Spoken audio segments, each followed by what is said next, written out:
day.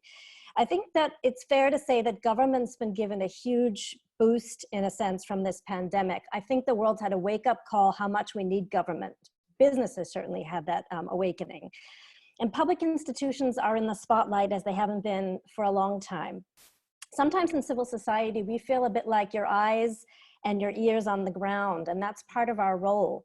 But we also have a mouth, and sometimes we use that mouth and we offer some uncomfortable truths in your direction about some of the decisions you're making as government. And some of these truths have to do with the very real risk we see right now to democracy. Well, why is that? I think it won't surprise many of you to say that the pandemic is an emergency. An emergency has meant emergency powers, and emergency powers disrupt the really important checks and balances that we have in all of our governments. This can mean a variety of things, but often information and whistleblowers are the very first victims in emergency moments. And in general, emergencies intensify certain risks, such as in public procurement, as Sanjay was just talking about. But there are other risks as well. There's reduction in freedom of the press. I've got my newspaper mug here for those of us who still know what a newspaper is. We just had International Press Freedom Day. We still have risks out there every day to media, to journalists, to freedom of association, assembly. We've got greater risk of corruption. We also have risks to the ethical use of a person's data. Think of all the controversy out there around tracing apps that are being proposed right now. And there are very many allegations of corruption. Sanjay referred to some.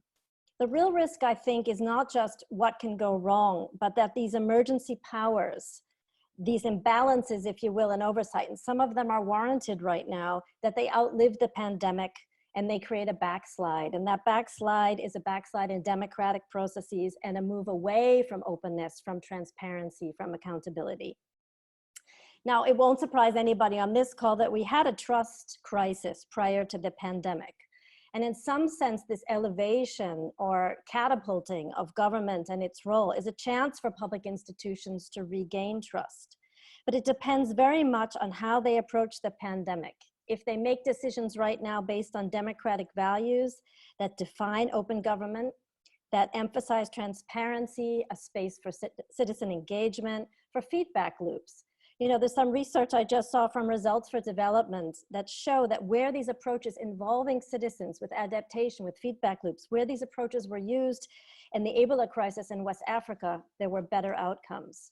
So again, I just say that government has a really big choice to make right now, and the choice they make now will impact where we go in the future. And as civil society, it's really our responsibility to work with our governments to address the risks of these emergency powers and to keep a focus on the open approaches that we really want to see, both in the response period, but also in the recovery.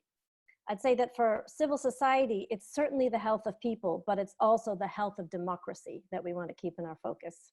Thanks.